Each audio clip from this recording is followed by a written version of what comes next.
Sydney's apartment recovery. Let's have a look. Hello everyone, Florian.heise here and welcome to another episode of HeiseSays. Grab your stein of coffee because today we're going to have a look at an article from news.com.au which is discussing, well, the recovery in apartment prices in Sydney. Now, before we just jump and look at the current asking prices, I want to draw your attention to a chart or a map that I show quite often. Just trying to find this here. Here we go. This is one of the favorite ones I like to show. It's an older one, but it shows the difference in unit price growth for different parts of Sydney. You've got the more pretentious eastern suburbs and the more working class western suburbs. Units are not all equal, everyone. You know, they call it the goat cheese line or the red rooster line, depending on which side you're at. So let's start by looking at some of the current asking prices. We'll bring this chart here. This is from SQM Research. And we can see here that, well, what are we looking at here? We're looking at $1 million and 83. So, you know, what's $1 million between friends for all houses? 3 bedders, 988,000. But apartments, all units are 572. So that would include the 1 bedders. And then if you chuck in the 2 bedders, you're at 595. If we have a look here, this is national, but for including the regions. Okay, so it drops down to 685, but units are 425 and 448 as well. Now, if we look at this here, let's have a look at Sydney, the target of this. We can see here, look at the houses, look at that graph climb up there for housing. We can see, what's $1.5 million? 1.5 million. 1.4 million for a 3-bedroom house. Medium income is 50 grand. Anyway, all units are 685. 3 bedders are $737,000 for a unit, everyone. We're not talking about a house here. We're talking about a unit. So with that in mind, let's jump and have a look at this article to see how, well, prices aren't changing or they're recovering. So the apartment market is recovering in Sydney, but Queensland tops the overall residential property performance rankings. Now, the argument for that is that people are abandoning these southern cities, moving to Brisbane. We're much more affordable. Let's have a look here. We'll compare. Hang on. I'll bring up Brisbane. You can see us there, what we're sitting at, guys. So our asking price is doing a little bit better. You know, let me just... This Australian map should appear there. I'm annoyed. I'll have to fix that. So we have a look here. Oh, and I should go again. What are we talking at for Brisbane prices? We're talking 705 for all houses, 616, including the 3 bedrooms. Units, 394 and 384. So you can still get units under 400 grand here in Brisbane. And I know there's a huge supply of the things. So Sydney's apartment market is recovering better than expected after suffering from migration loss, with data suggesting the pre-existing underlying unit shortage was greater than previously thought, according to the Housing Industry of Australia, the HIA. Well, there you go. But Queensland has topped its overall property market performance scorecard for the first time since 2007, thanks to interstate migrants flowing to the Sunshine State. Here's the thing, everyone. Everyone who's been hoping for a correction in property, is it even feasible? Is it even possible? Is it ever going to happen? And even if it does, even if it drops 10%, even if it drops 20%, what will the government do to keep it going? You know, there's a thing, everyone. Is it a hopeless cause to be diving into holding and waiting and hoping that property will go down? Is it going to happen? I don't know.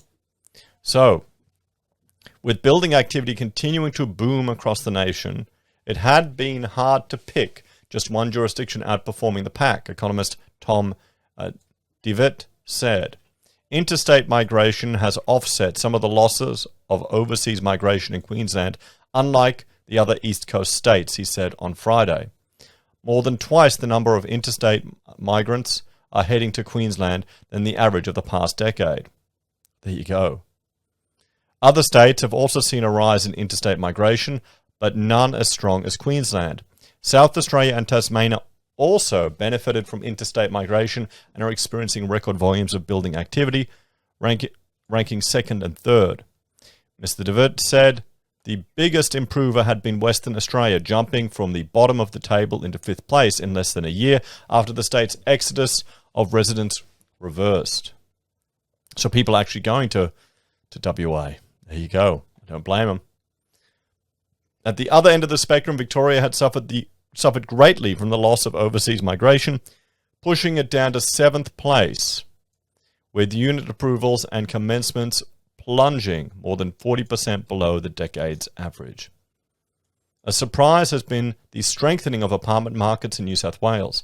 Multi-unit commencements in Sydney returned to pre-pandemic levels, and recent approvals support this upward trend. The number of medium-density units gaining approval in New South Wales has also reached 25-year highs. This is a very strong result given the adverse impact of the decline in overseas migration. It suggests that the underlying shortage of apartments in Sydney was greater than previously thought.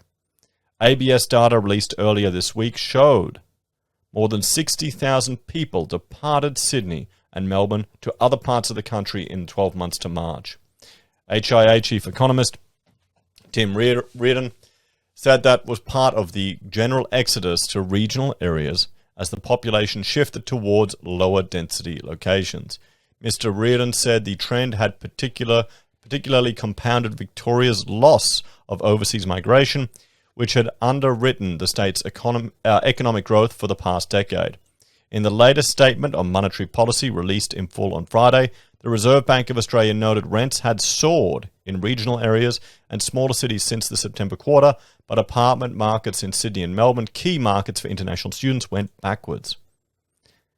The central bank said that those big city unit markets had begun to stabilise, leaving advertised rents 8% below pre-pandemic levels in Melbourne and 2% below in Sydney. Well, let's check this out, guys. Let's jump here and I'll bring up the asking prices for rents. We can see here in Sydney, let me just reload this webpage. Boom, there you go. You can see that dip. This dip here in Sydney rents for apartments, not so much for houses. And we'll bring up Melbourne. Same thing. Let me reload this page. There you go. Look at that big dip. Look, if we look here, how many years you have to go back to get the same amount. So let's talk about some solutions to this. Now, what we need to consider is we're obsessed with property in Australia.